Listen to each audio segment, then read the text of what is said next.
Hi, my name is Nastya, and I'm trying to make sense of this world. And for me, it's important to do this on a cross-cultural level, so we can share perspectives, discuss these things together, to understand them more deeply. Okay, imagine a closed-door meeting, year 1999. Executives from the world's largest food companies arrive at the Pillsbury headquarters. No reporters, no cameras. On the agenda, obesity. But the conversation isn't about helping people. It's about how to keep business growing. And it was discussed in a very cynical way, as an obstacle to work around in order to protect profits. That was the moment when the key mechanisms were shaped, the ones that now influence the behavior of millions of people through food. In this video, I will explain how modern food is engineered to create dependence. I will show the exact formulas that were discussed at that meeting. And at the end, I will explain who benefits from it, who makes money from it, and how. Everything I'm going to talk about in this video is based on real facts. They were revealed through the investigation of the food industry described in detail in the book Salt, Sugar, Fat by Michael Moss. The main goal of food companies is to make us buy their products, says the author of the book. And then he shows exactly how this is done, through three main mechanisms. The first mechanism is called the bliss point. This is the point where something tastes just right, with perfect taste, not too much, not too little. And this is what food technologists carefully optimize. Now, how do they make money from it, from this point? Let's say the perfect taste for sauce, for example, is 2 spoonfuls of sugar, but suddenly company decides to reduce it slightly. Not 2, but 1.7, and test whether you notice. If you don't, they can use less of expensive ingredient, produces more cheaply, and still sell it successfully. Scaled across millions of products, it creates huge amounts of money. The second mechanism is hyper-palatable foods. It's built around combinations like fat plus sodium, fat plus simple sugars, carbohydrates plus sodium.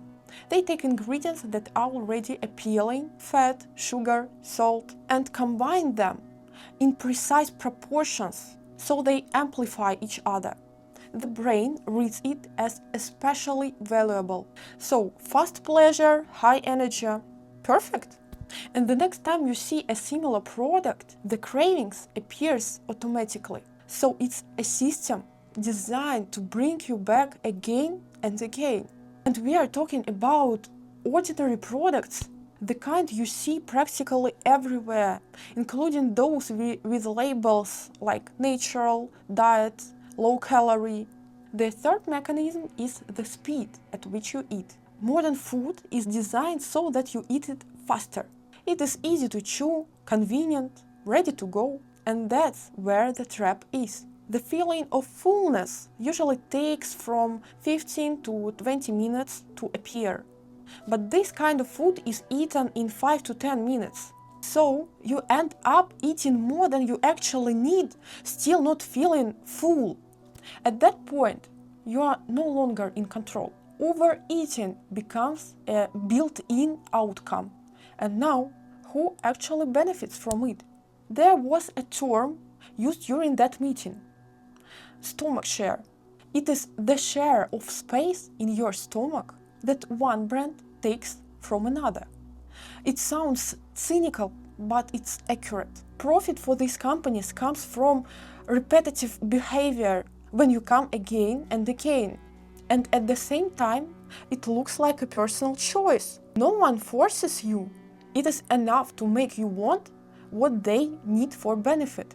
And if you zoom out, it's not just food companies. This includes pharma, retail, marketing, agriculture, an entire system built around consumption and its consequences. Okay, no one is explicitly trying to harm people. No one says, let's make them unhealthy, unhappy, and fat. No one. But no one is trying to stop it either if the harm is economically convenient, because it's money, jobs, taxes, entire industries built on this logic. That's how the system works. The market is protected more than individual. The most powerful form of control is one that doesn't look like control. This is why I think that this can't be solved with willpower alone, but it can be influenced by how you create your own environment. You can make this kind of food a little bit less accessible, a bit harder to reach, and more importantly, you can start bringing back your control over your choices, behavior, health, and life. You can understand that you are not just a default consumer, that your desires are not yours, that they are being shaped by companies, by others. Freedom of choice is not always about choosing the best option. Sometimes it starts from creating conditions where it's harder to manipulate you.